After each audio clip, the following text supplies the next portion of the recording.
All right, let's go over some basic logo creation.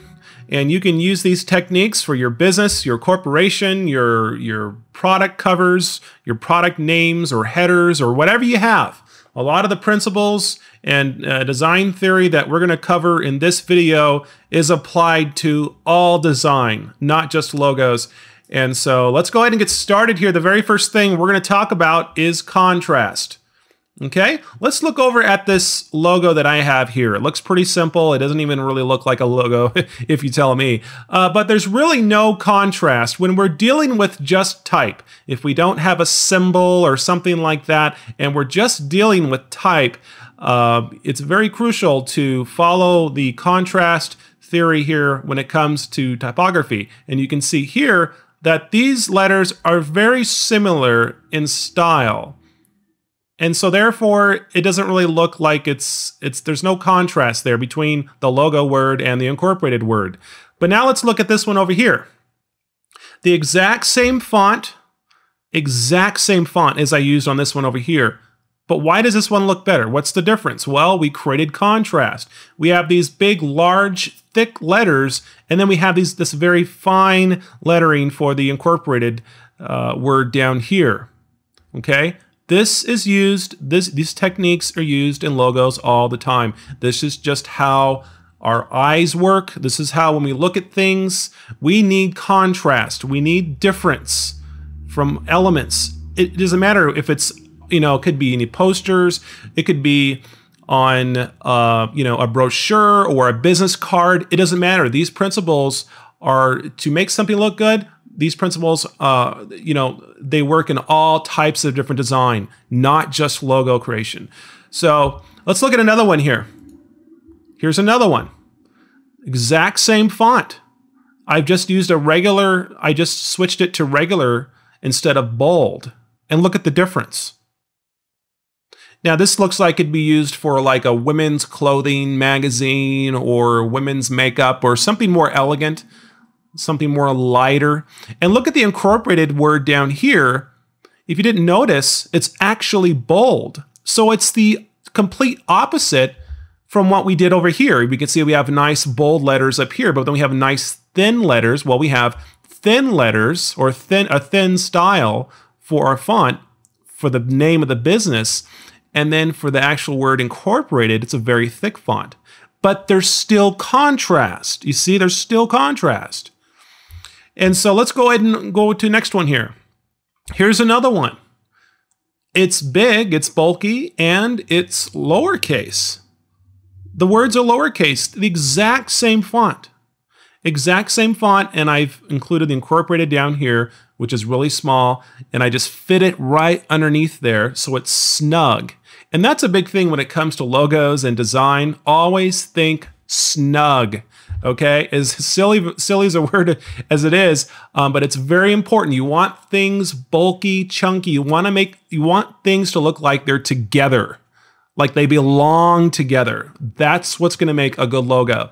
And you could see here, if you didn't notice, I've actually decreased the letter spacing in these logos. This is not how it is normally for this type of, for this typeface. I've actually decreased the letter spacing. And I'll show you how to do that real quick. Most people know how to do that, but you can see here's the word logo. I'll go ahead and double click on that. Then come up here to the character palette. I'll just go ahead and drag that off the palette well and position that right below it here. And you can see right here, this is the tracking setting. Set the tracking for the selected characters. That's what it says. And you can see it's -50. Okay, but by default, it's 0. And sometimes it even looks like this. But you can see now, let's look at it. It doesn't quite look as good, does it?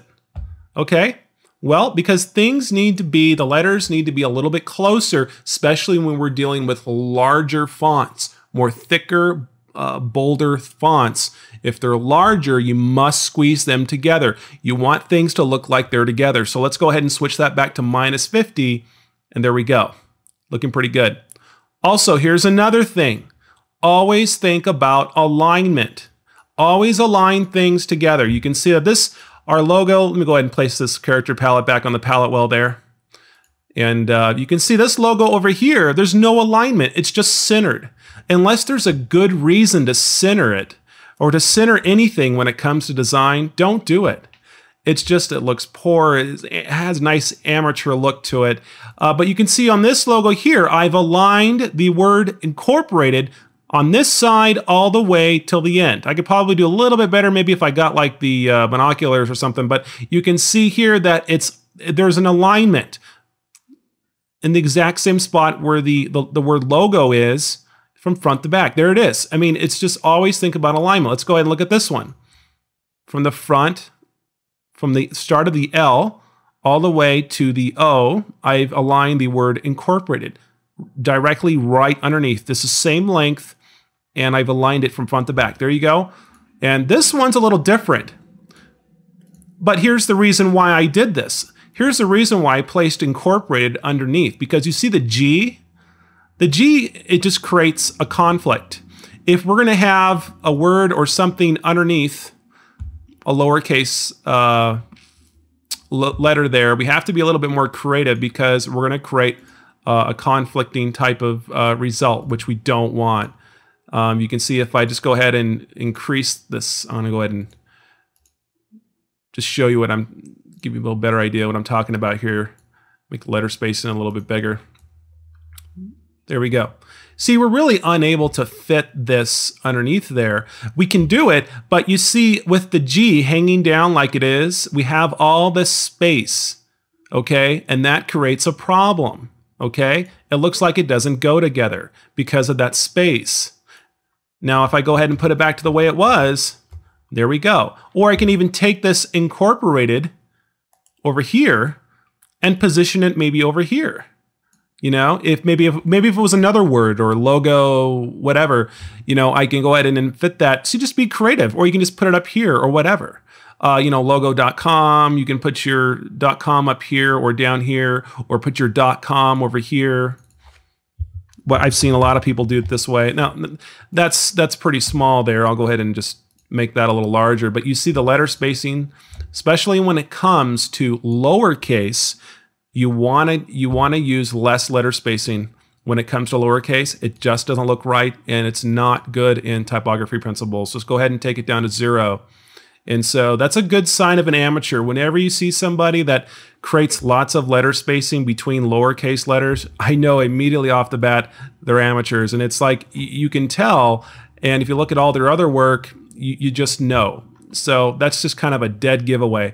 But when it comes down to lowercase letters, always squeeze that letter spacing together so it's really nice and tight, so things look together. All right, let's go ahead and move on to the next one here. All right, let's talk about logos and shapes and icons and all those types of things.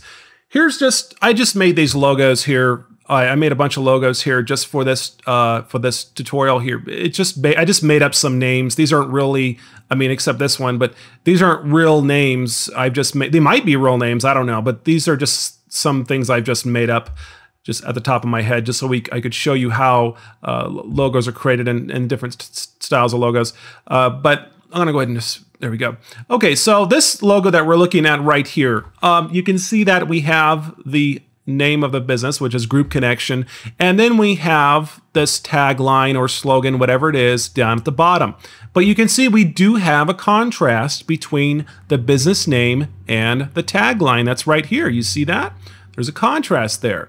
And we also have this symbol. Well, we can use symbols for our logos. If you have some, if you can find some symbol that represents or helps tell a little bit about your business, go ahead and use it. Different shapes. You can just go to Google and type in logo shapes and click on the images search, and you can get all kinds of different shapes for inspiration. But shapes usually go like this, and we can also place shapes on top. Do that as well. It's usually on the top or it's on the left. There's not too much stuff that's where it's on the right, but it's either on the top or it's on the left when it comes to incorporating shapes and icons for logos. This is your identity here. The greatest thing though about working and creating logos in Photoshop is that we have access to shapes. in Photoshop. Tons of shapes. Come over to the toolbar, click on, you might see the rounded rectangle tool right here. Click on that, a menu will pop out. Come down here where it says the custom shape tool right here. Select that, and then up here on the shapes preset picker here, you will get all types of different shapes. Now, I have all mine loaded here, but yours might look like this. Okay, because by default, not all the shapes are loaded in yet. But to load all the shapes so you can get inspired for your logos, come over here at the very top right, you'll find a little button with an arrow on it. Click on that, come down here, and I mean, there's all different animals, arrows, but you can go ahead and load all the shapes into Photoshop by just selecting all. And I'll go ahead and click OK, and here's all the shapes. Look at all these. And that is where I got the shape of this little puzzle piece here. That's where I got the shape, is in the shape library. That's included right into Photoshop. This is all in here. So there's a lot of different shapes we can work with. Look, we can even make the thumbnail larger too. Look at that, all types of different things. We got moons and X's and badges and stars, and we got little mouse pointer looking arrows there, and all types of different things that we can, we can edit them, do whatever we want. And that's already right there in Photoshop for you. Let's go on to the next one here. Okay, here's another logo, and obviously the logo part is on the top of the business name here. And this is a lot of people do this in design and on logos. What they do is they do a basically they do like it's like a transparent type of effect. And I'll show you, I'll go in here and you can work along with this too. If you just open up the logos.psd file, you can work along right with me. But I'm gonna go to the marketing dogs folder here, and I got a little picture of a dog here that I didn't use. I could put the dog over here, marketing dogs, whatever. It's just some more shapes that I have in here. But you can see the M here that I've emplaced. All it is just a white M. I typed out M, and then I just positioned that right over the shape. Because I started with just a basic square shape. All I did was use the rectangle tool and see, I have to get on this layer here. And then what I did is I set the radius so it has curvature on the edges there. And then all I did is type out this M on the keyboard. Where's my M? Here it is. And I just pasted it right over. But instead of putting it right in the middle, I just kind of made it a little bit off, so it kind of looks unique. And I could do it the other way too as well. Or I can do it up here, or I can go down here. And so we can place white shapes so they match the background. You can do that so it looks like it's cut out. See, it's not really cut out, but it's an effect that gives the illusion that it's cut out. I've just placed this white text over, that's it. So, and marketing dogs, there we go. I'll go ahead and go on the next one here. Another way we can create logos is by using the warp feature in Photoshop, which is really easy to do. You can see that's what I've used on this logo right here. And I'll go ahead and go over to that logo on the layers palette right here. Warping Incorporated. And you'll find it right here. And I'll show you how to warp text. I'll go ahead and double click on that. And what I'll do is just reset this the way it was. So we can just start over, completely start over from scratch. So I'm going to show you exactly how I warp this. All I did was created a type layer with the word warping, that's it. And then what I did is I selected the type tool in the toolbar. And if you look up on the options bar, you can see as soon as I select that type tool, we have more type options at the top of the screen here. But if you look right here, there's a little button. And if you hover the mouse over it, it says create warped text.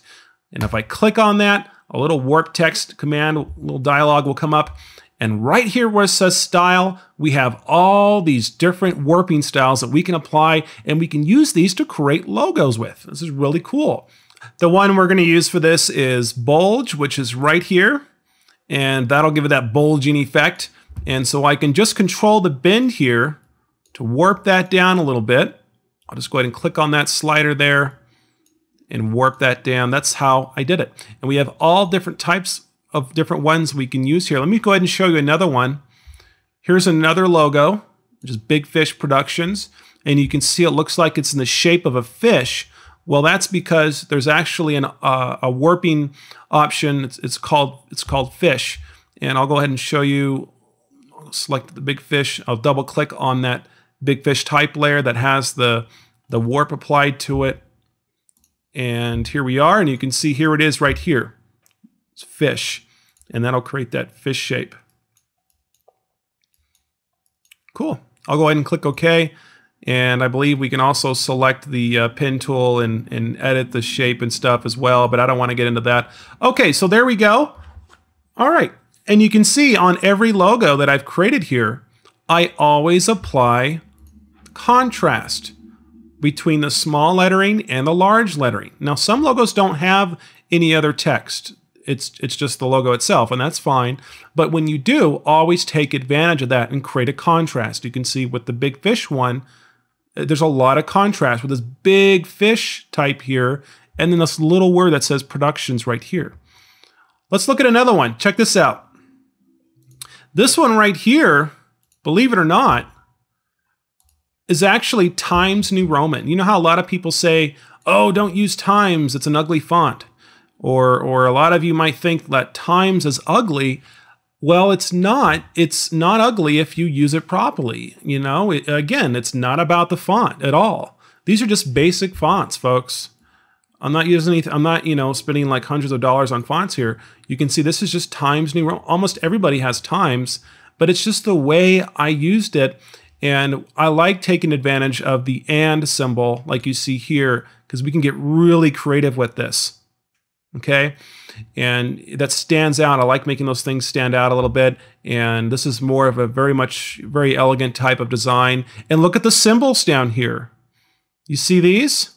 Well, guess what? I got these symbols from the shapes that are included into Photoshop.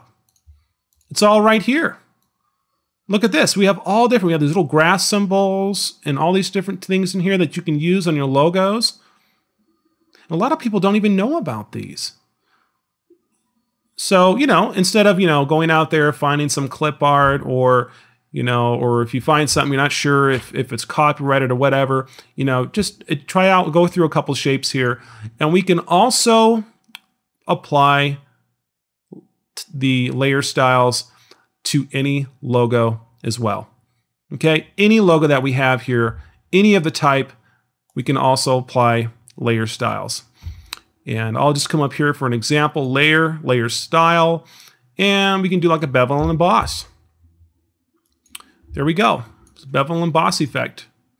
Check that out. I can go ahead and increase the size a little bit and make that a little bigger. Look at that. So it's all here, folks, and those are some basic logo design and typography principles that we can follow just to make our logos look so much better. And there you have it. Hope you enjoyed the video, and we'll see you guys on the next one. Take care.